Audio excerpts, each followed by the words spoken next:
Movement is medicine, and a lot of you could benefit from just a little bit more walking, jogging, or running in your daily and or weekly routine. So I want to go over the basics of how to do that because it might surprise you that you might not know all of them. Now, I'm not going to be doing this in this current outfit, so I'm sorry if that bothers you.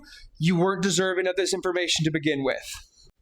So, now that we've gotten our visual narrative hook, thank you for joining me for today's video. One of the basic things that we do when we walk is we go opposite arm, opposite leg. So, this goes with walking, running, and jogging.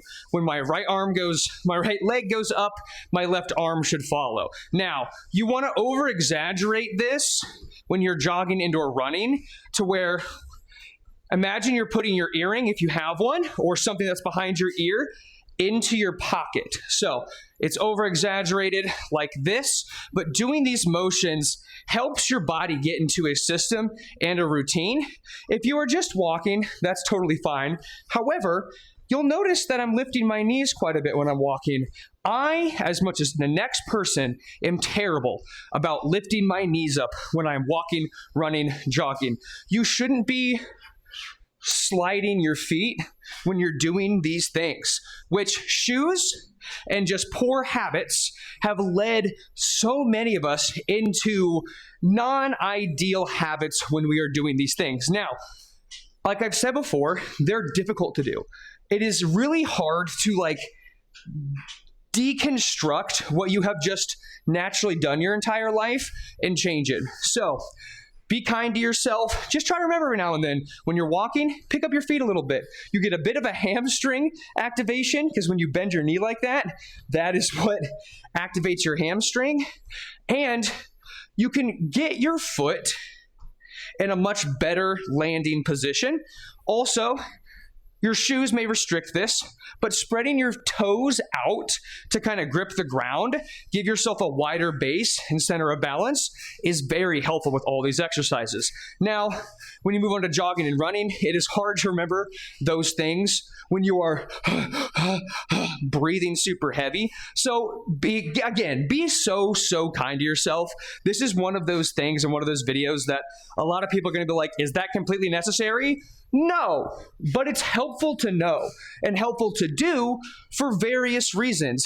It is what our bodies were literally constructed to do for efficiency and safety. But again, things like societal norms, shoes, unfortunately, and just poor habits from when we're younger and not developing good habits at a young age have led us through the passage of time to not doing these things as effectively as we could. Now, this does not mean that if you can't do these things, you shouldn't go walking or jogging or running for exercise.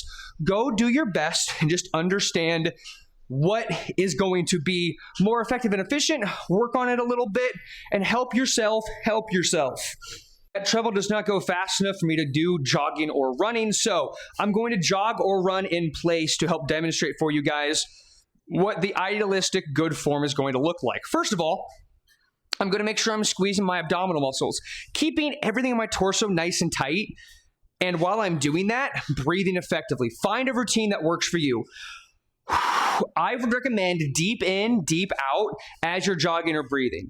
It doesn't have to be in cadence with your steps, although if you can find one that does work, that tends to be very effective at helping you build a rhythm and routine. But just start by focusing on one thing at a time. So I am driving up leg and arm that are opposite of each other, like we talked about before. So when I'm doing stuff like this, aka jogging or running, but doing this in place, doing it in place is still helpful and nice and cool, but it's boring. You feel like you're not getting anywhere. So obviously, as I'm moving forward, I'm going to have to worry more about landing and pushing my weight directionally forward, right? When I'm standing in place, it's just completely different with how I land.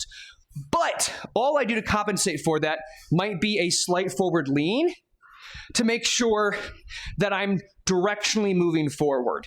Not the biggest thing to worry about, but other things I would highly recommend. When you're driving those knees up and then putting them down on the ground, the ball underneath your toe, right here, that's the ball of your foot. You want to push off of that, but you don't necessarily want that to be the only thing that touches the ground, or else you're running on your tiptoes. That's a hell of a lot of just calf-only activation. It's a great way to give yourself shin splints as well. Another great way to give yourself shin splints is to go into doing too much running too quickly, especially on surfaces like concrete that are just not super conducive for most shoes, or your shins that aren't used to the amount of power that is being sent through your legs, and there's just not as much cushion as like a treadmill might have. So keep that in mind if you want to get back into running or even jogging. Just understand that by moving quicker and having to put more power into your legs and just pressing into the ground that much harder with more impact, that's the word I'm looking for, it's going to lead to shin splints unless you go steady and slow and work up to better, bigger goals and habits, okay? When you're just walking, again, you want to pick up your knees, but you don't need to make it as exaggerated, right? So I'm picking up my knees ever so slightly. I want you to think about it as like resetting your foot back on the ground. Because if you're just if you're walking like this, you're just shuffling, half the time your foot barely comes off the ground. It doesn't give you an entire new way to reset your body. You also push through your glute a lot. Not as much as you would on most of your weightlifting exercises, but just keep in mind that you need to have your entire foot hit the ground as much as you can. You want the middle of your foot around the ball and below, but in front of the heel, to be where you're generating all your power from. So the ball of your foot is just the best place to kind of stick and feel because of the way most of our arches work. You can't actually get your whole flat foot on the ground without a lot more extra work that isn't going to be conducive or helpful. So when we're stepping, you want to try to get your foot flat like this, and you don't want to go heel toe. You go heel toe and then you put a lot of weird pressure in places we don't want it. And you're then just kind of, hold on, let me see if I can even do this. Oh, you're rocking, which isn't what we want. We want a flat foot as much as we can to land and push off of. And so that is what I want you to focus on when you are walking. Build that up to your jogging habits, build it up to your running habits. And over-exaggerate the arms. Again, when you're walking, if you want it, speed walkers, when old ladies are doing this type of walking, it is to reinforce those cues.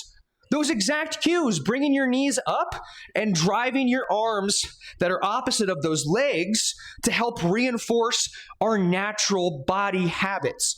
Those are very good. It helps us center of balance. One thing on one side of my body moves, another thing moves with it to readjust my center of balance, center of gravity, so that way I just feel more comfortable moving. A lot of this is going to go a lot over your guys' heads. Rewatch, ask me some questions if you have them. I really appreciate you guys. I did so many of these. This is a long video with just very few takes.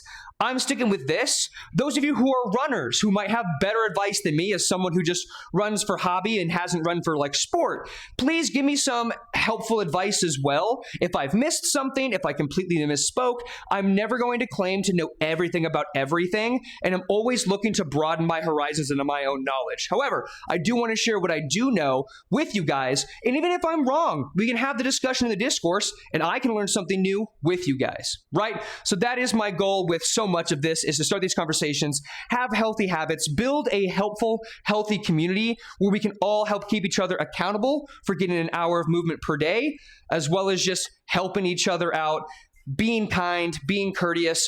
Expanding our knowledge is so important when it comes to keeping ourselves healthy, because you're not going to be able to keep yourself healthy if you don't know how. So not just following my instructions, but really trying to learn what I have to say.